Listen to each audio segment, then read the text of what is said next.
Ya pemirsa, kembali lagi bersama kami dan juga bersama Gubernur Jawa Timur serta Wakil Gubernur Jawa Barat. Tadi Bu Kofifa sudah menjelaskan, sekarang giliran Pak UU. Pak UU, ini kan beberapa daerah di Jawa Barat mengalami kenaikan level PPKM, cukup banyak juga. Nah mungkin bisa diinformasikan kembali kepada masyarakat Pak UU, apakah ada aturan-aturan yang kemudian mengalami perubahan di kenaikan level PPKM yang sekarang ini?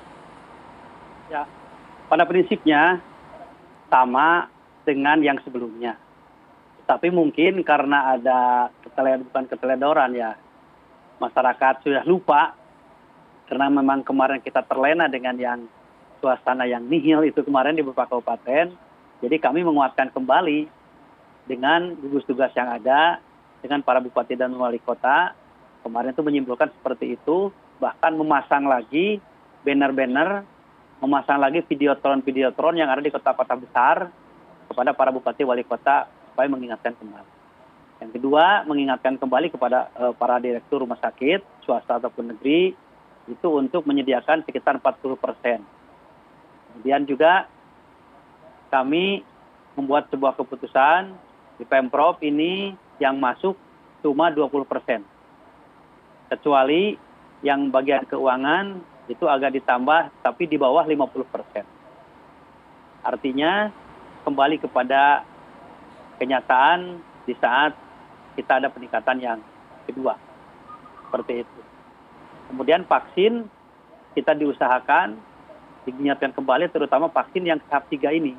Kalau tahap 2, alhamdulillah ya, kita hampir 90%, tapi tidak sampai 100. Kemudian tahap kedua juga kita sudah hampir mencapai 70%, ini baru 67. Nah, sekarang galakan vaksin yang ketiga, terutama daerah Bodebek dan Bandung Raya itu yang menjadikan skala prioritas karena di saat sekarang itu yang selalu meningkat. Seperti itu. Nah, Pak U sebelum bertanya lagi soal vaksin gitu ya. Tapi kalau dari identifikasi atau pemantauan pihak Pemprov soal fatalitas dari gelombang varian Omikron di Jawa Barat ini gimana, Pak U? Memang ada peningkatan. Ada peningkatan, bahkan kalau kemarin itu sehari sampai 7.000 ya. Minggu-minggu kemarin itu kita juga sempat ya shock juga, wah kok tiba-tiba begitu gitu. Terus dari 2.000, 3.000, 4.000 sampai 7.000 sehari. Ini sangat luar biasa. Kenapa kami bisa menyampaikan seperti itu? Karena kan kami punya Pikobar yang dimana online terus dengan para bupati dan wali kota. Alhamdulillah sekarang sudah menurun sekitar 102 ribuan, 105 ribuan lah ya. Jadi sekarang yang ada di penanganan di para bupati dan wali kota dan di rumah sakit. Sementara untuk siapa yang harus berada di rumah sakit, siapa yang harus berada di tempat isolasi, siapa yang harus ada di rumah, itu semua sudah menjadi keputusan sebelumnya. Di saat yang tinggi itu ada di rumah sakit, di saat yang sudah menurun masuk ke isoter, di saat yang sudah kemungkinan level sekian itu istirahat di rumah. Tidak semua ke rumah sakit, gejala sedikit ke rumah sakit, kemudian langsung di isoter, tidak. Dia ada tahapan-tahapan tertentu. Sehingga rumah sakit insya Allah landai, keluar juga seperti yang sampaikan tadi, di isoter juga seperti itu aja. Baik, saya mau kembali ke Bu Kofifa. Bu Kofifa, dengan adanya peningkatan level PPKM di sejumlah daerah di Jawa Timur, artinya ini kan juga kegiatan masyarakat mulai dibatasi kembali. Nampaknya ini juga akan berdampak pada kehidupan ekonomi mereka. Nah, kita berbicara mengenai bantuan. Di peningkatan PPKM kali ini, apakah memang ada bantuan-bantuan yang kemudian juga disiapkan oleh pihak Pemprov Jawa Timur sendiri, Bu? Pemprov mengkomunikasikan sekarang lebih banyak dengan Basnas ya. Hampir tiap hari kita keliling menyampaikan zakat produktif untuk pelaku usaha ultramikro. Kenapa ultramikro? Ini yang kemungkinan memiliki kerentanan untuk jatuh ke kemiskinan.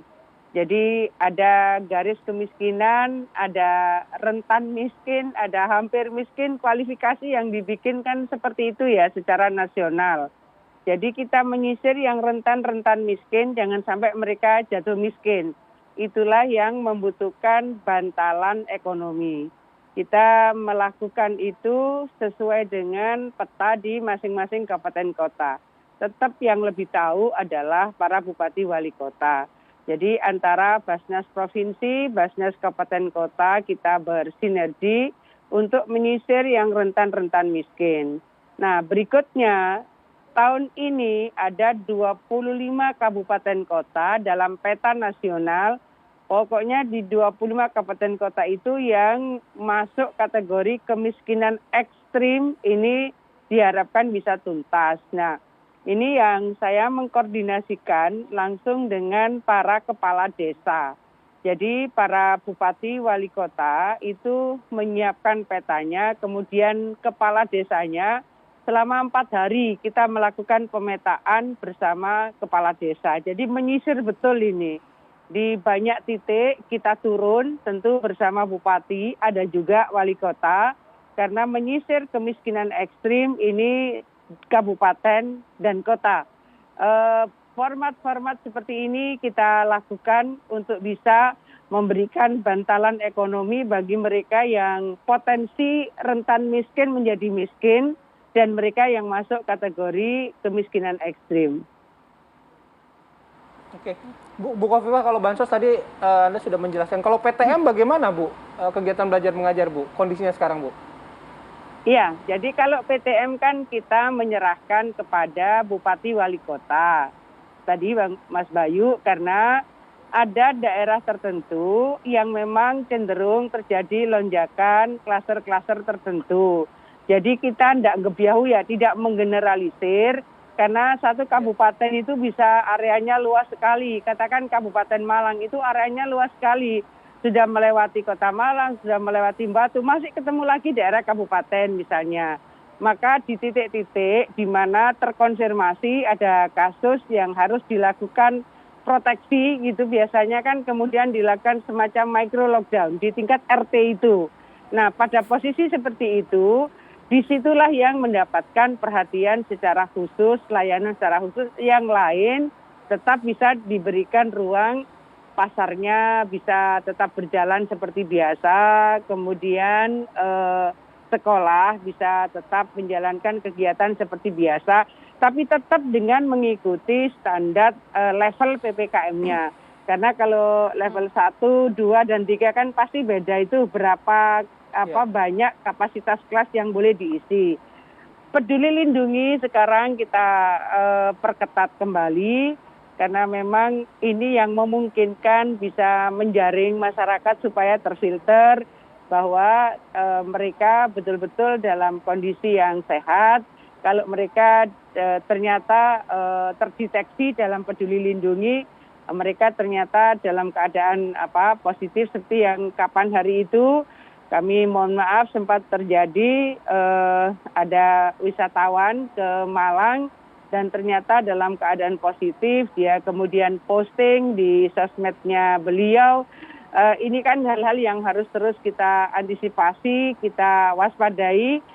Masing-masing di antara kita memang harus menjaga kalau terkonfirmasi positif ya isoman lah. Jangan kemudian melakukan perjalanan yang kemudian berpotensi mentransmisi penyakitnya kepada yang lain. Ya. Oke, baik. Terima kasih Bu Khofifah informasinya. Nah, kalau di Jawa Barat, Pak Wagub, seperti apa PTM ini diatur di sana? Ya, kalau untuk level 4 jelas tidak boleh, tapi kita tidak ada di level 4. Kalau level 3 itu 50%, tetapi jam pelajarannya cuma 4 jam. Kalau level 1 50%, kalau level 2 maksud saya 50%, tetapi jamnya 6 jam. Tapi kalau level 1 100%, tapi waktunya 6 jam. Ini semua diserahkan kepada para bupati wali kota untuk tingkat SD, SMP, dan juga TK. Tetapi untuk tingkat SLTA dan SLB, karena kewenangan kami yang mengatur. Tetapi itu semua bisa dilaksanakan setelah SKB 4 Menteri dilaksanakan, yaitu antara lain syaratnya semuanya guru dan murid sudah divaksin, kemudian juga kantin tutup, anak-anak bawa makanan sendiri, bawa minuman sendiri. Kalau di Jawa Barat banyak sekolah yang sudah memakai penyekat antara bangku satu dengan bangku yang lainnya, pakai meka. ya. Jadi mereka tidak berinteraksi dengan depan, dengan belakang, dengan kiri kanan juga karena sudah ada penyekat pakai mereka yang kayak plastik itu tapi keras sehingga mereka aman. Seperti itu ya. Oke, baik. Terima kasih Pak U informasinya. Bu Khofifah juga terima kasih. Terima kasih Pak informasi Wagub, dan Bu waktunya Gubernur. bergabung bersama kami pagi hari ini. Selamat beraktivitas, salam sehat selalu Bu Khofifah, Pak UU. Assalamualaikum Ya, warahmatullahi sehat bahagia wabarakatuh. semuanya. Ya. Terima kasih Iya, Bapak Bu. Ibu. Baik. Assalamualaikum. Sehat selalu.